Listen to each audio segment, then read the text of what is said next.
I saw a post on Twitter that was people making letterbox lists with their favorite movies every year since they were born. And I was born in 1997, and I took it into my own creative liberties to not pick a movie from 1997, but use those as my honorable mentions. Up first on my list, I have Men in Black, probably one of the most rewatched movies of my entire life. Both my parents love it. I love it. It's fantastic. I then put in Romy and Michelle's high school reunion because I've got a phone. It's so good. This movie is awesome. It just is a good 90s comedy. One of my mom's favorite movies, and I would be remiss if I did not have it in this list. I then have Scream 2. I love the Scream franchise. I think Scream 2 is probably my second favorite, maybe. 1, 2, 4, 6, 5, 3 potentially might be the list. Maybe 1, 2, 6, 4, doesn't matter. But Scream 2 releasing in 97 makes the list here. I then put Good Will Hunting. This is, I think, one of the best performances from Robin Williams. I think Matt Damon's incredible in this. I think this is just one of those movies that when I watched it for the first time, I realized, yes, this is kind of like filmmaking, if that makes sense. Like it unlocked a new path of what films could be for me. And rounding out the list is Good Burger, which in the same conversation as Good Will Hunting, just, unlocked, this untapped potential in my mind about what filmmaking could be.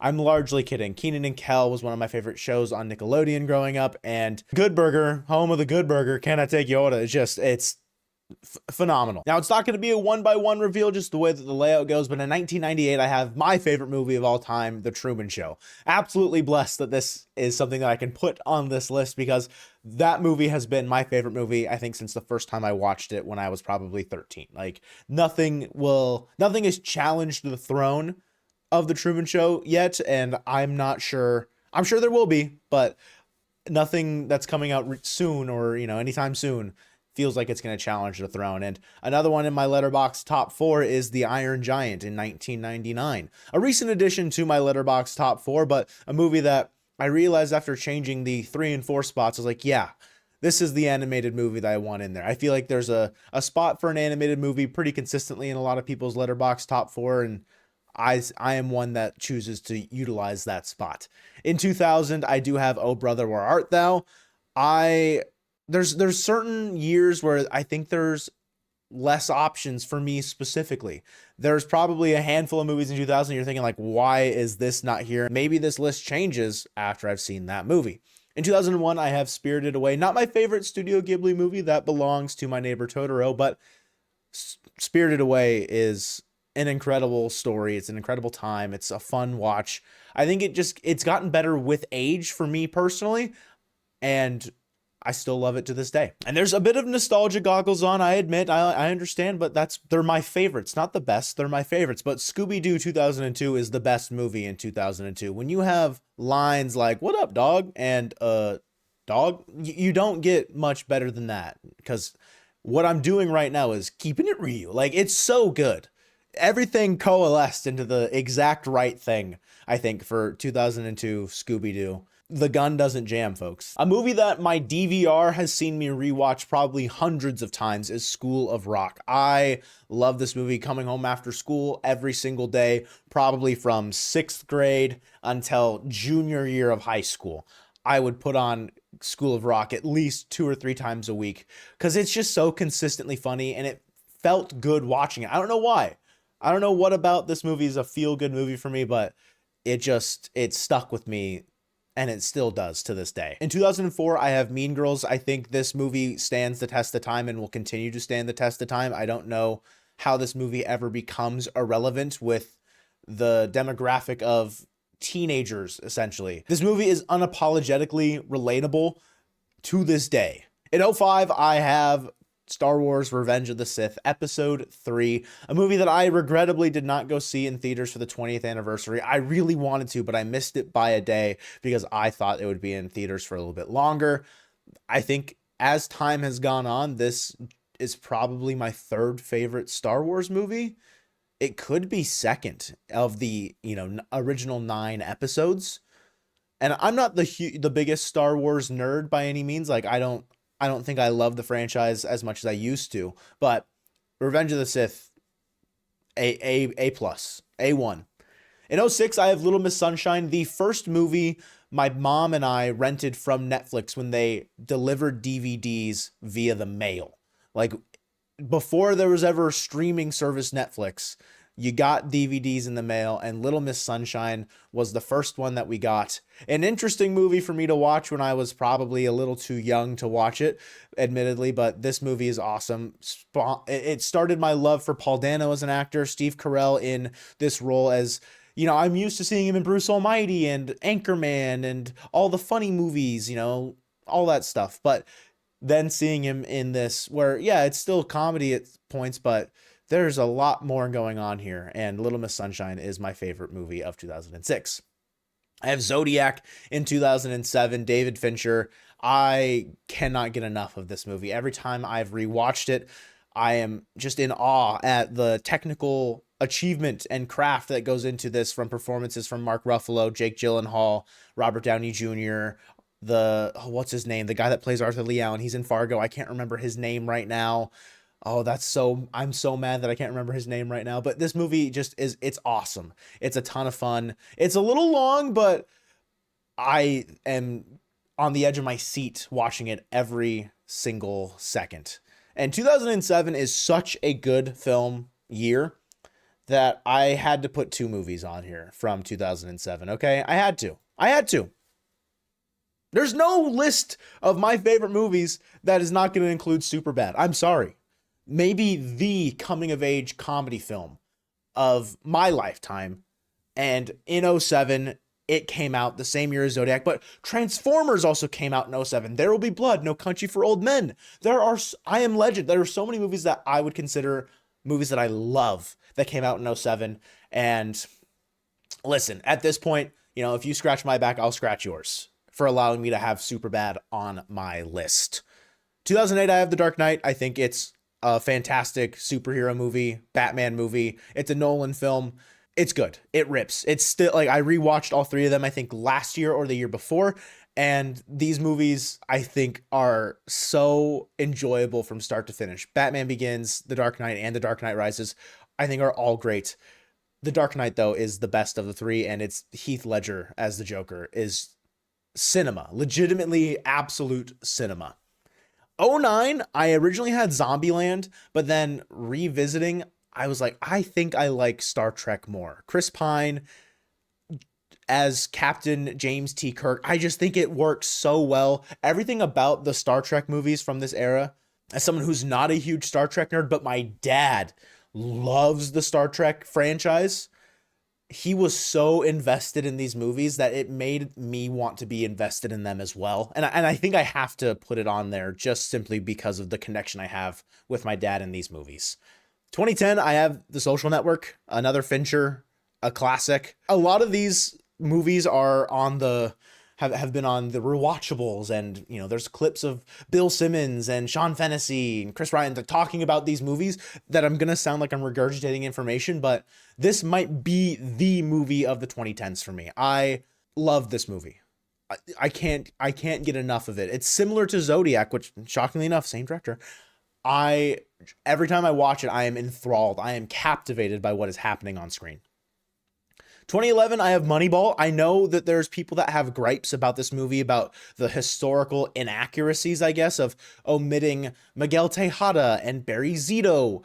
The fictional elements of this movie, it's a historical fiction, right? But people treat it like it's the exact one-to-one story of the Oakland Athletics, right? And Billy Beane.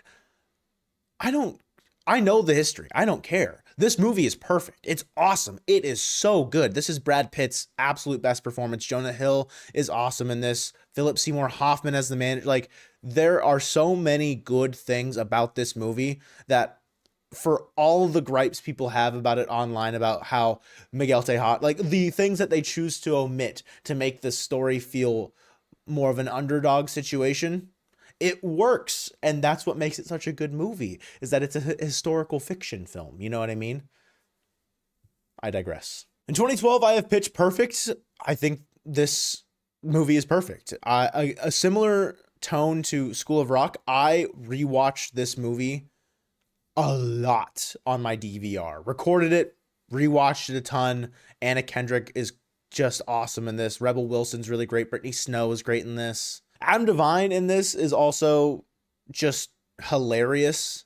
Workaholics was a show that I watched a fair amount during this kind of era, and seeing him in this where he's a bit more tame, but you could still see a little bit of the Workaholics bleed in. This movie works for me, and it is my favorite of 2012.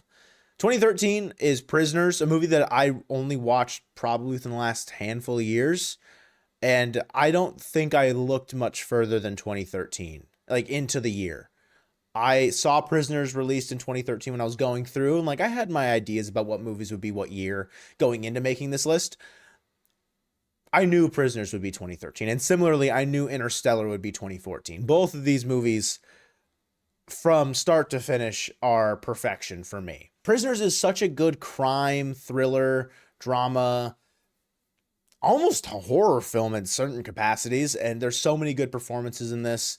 And then Interstellar, what at its core to me for Interstellar is it's a father-daughter story. It's a father doing everything in his power, essentially, to get back to his daughter, to fix the world, save the world for his daughter. And I think Matthew McConaughey is incredible in Interstellar. The score, the performances, the set design. And there's people that complain of the science is too complicated, or it doesn't work for a casual audience, or the science doesn't make sense. I don't need the science to make sense for me personally to enjoy what goes on as far as the conflicts and the space exploration. If it happens in the movie and you can say it's just convenient writing, that's okay. That's definitely a criticism that I could see people having for it. It does not affect my viewing of the movie. I think it is phenomenal. And 70 millimeter IMAX viewing of Interstellar completely rewrote my brain. I have Inside Out in 2015. I would put Inside Out on my Mount Rushmore of Pixar films. And Monsters, Inc. was a contender, and I think it's 2001, so I had to pick between Monsters, Inc. and Spirited Away, and I chose Spirited Away. But Inside Out, for a long time, has been one of my favorite Pixar films, and I think a lot of people look back on Inside Out, especially after Inside Out 2 came out, and think maybe it's a little bit lower for them. I completely disagree. I think Inside Out 2 is great, but I don't think it holds up to what Inside Out 1 meant for me individually, and that's what this list is all about. 2016, I have Arrival, another Denis Villeneuve film. Amy Adams, Jeremy Renner, Forrest Whitaker, a mind-bending science fiction alien movie that might be my favorite alien-related film. In 2017, I have Get Out, a theater experience that I don't think I will ever forget. This movie is full of twists and turns, and the directorial debut for Jordan Peele made me a fan for life. I will go see every Jordan Peele movie that comes out where he is directing. I would have been very curious to see how Weapons would have turned out if it was given to him instead of Zach Kreger. I say given, but if his company had won the bidding for it. I am excited for whatever Jordan Peele project drops next, because Get Out solidified my fandom of his in the horror genre, and Daniel Kaluuya is nothing but impeccable in Get Out. I have Avengers Infinity War in 2018. This is the best Marvel movie in my opinion. I don't know if there will be anything that ever challenges that for me. Infinity War was a perfect storm, and in the Infinity Saga of the MCU, I think similarly was also a perfect storm. You could not, like Doctor Strange holding up the finger. I think that they had the one chance, you know what I mean? They got everything to kind of go right. And there's some bumps in the road there in, the first 3 phases. And for all of its warts, Infinity War, all of its warts around Infinity War, if that makes sense, this movie came out perfect for me. Parasite is a movie that I think I say this a lot. It changed the way I watch movies. It changed the way I think about movies. It's one of the few foreign films. I'm not a big foreign film guy. It's one of the few foreign films that I've watched, and I am proud to say that I've watched it. It's like, this is a movie that if I were to recommend, a list of say 10 movies to watch, I would probably put Parasite in there just for the experience alone. And I think that this is there's a turning point in here where I watch movies that are more artistically inclined, if that makes sense. Like there's a mixed bag here for sure. That's what movies are all about. It's all a mixed bag, but Parasite is one for a technical achievement and the performances and just everything that went into it. It is something that I will never take for granted, the fact that I have seen that movie, if that makes sense. 2020, I have Minari. 2020 is a pretty weak year for me specifically in what I have seen. But I also think for a pretty reasonable thing, it is just weak in general because of the pandemic. And for the movies that I've seen in 2020, Minari, I think, does land on top here. I'm thinking of Ending Things was another one that could have been in consideration, but I have to lean towards Minari. A beautifully sad, tragic, emotional story. Stephen Yeun gives a fantastic performance in Minari. In 2021, I have Spider-Man No Way Home. What worked so well for me in Spider-Man No Way Home is just the suspension of disbelief that it was all actually happening on screen. I think that movie, it captured the essence of what made Marvel so great and the stories that we seek out from them to tell, and it worked on every front for me personally. A movie that I do want to mention, Into the Spider-Verse could have taken the spot from Infinity War. It was very close when I was kind of trying to decide which one to throw in there. And then we're down to the final four here. We have The Batman, an absolute ripper of a film. 3 hours that I wish I could relive over and over again. I love The Batman. I think Robert Pattinson is fantastic as Bruce Wayne and Batman. And if people disagree with that, that's fine. You're wrong in my opinion. And it's my opinion, so it's okay. I think The Batman is my favorite Batman movie, but The Dark Knight is a better movie overall, if that makes sense. Like, they're very close. They're neck and neck for me, but I love both of those movies. In 2023, I have Oppenheimer, and there's not many words that I think I need to say aloud. If you've seen this movie, you know how good it is from a variety of standpoints of technical achievement, performances captured, the score, the set pieces, the set design, everything in between. This is a masterpiece from Christopher Nolan. Every movie on this list is essentially a masterpiece because it's my favorite. It's what I believe to be the best of that specific year and what is my favorite. And I take great pride in being able to put Oppenheimer and Good Burger on the same list. Followed that up with Dune Part 2. Peak science fiction. I mean, Timothée Chalamet as Paul Atreides, Lisa Nalgaib, like Dune Part 1 had a chance to be on this list as well, but I think it was Tyler from the Real Talk podcast that talking about favorite movies of this decade, and he didn't want Dune to take up 2 spots. I think I went with a similar thought process here. Dune Part 1 is weaker than Dune Part 2, but Dune Part 2 makes Dune Part 1 a 5 out of 5 for me. Like, both movies are 5s. I think they're great. I'm so unbelievably excited for Dune Part 3. If you haven't watched this movie, it's gorgeous. You must watch it.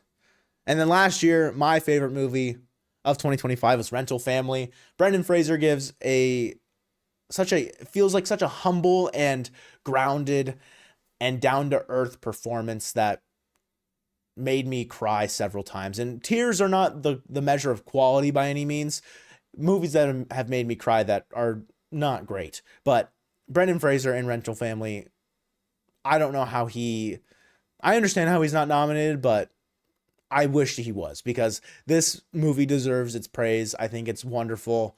There's not a lot of other movies, I think, that captured the same amount of emotional connection for me in the short time span of the film. I was connected to every single character and felt the weight of every action, every response, and every shortcoming, every conflict, every little detail of Rental Family I felt immensely. And I'm so excited to continue to add to this list, making this kind of like a living document of my favorite movie that I saw in the coming years. And right now for 2026, at the top of the list, I think it's The Bone Temple. I've only seen 3 2026 releases, but I'm sure there's going to be something that will dethrone 28 years later, The Bone Temple. But that movie was really enjoyable. Let me know what you guys think of my list, and what are some of your favorite movies every year since you've been born. Appreciate you guys watching, and you should watch more movies.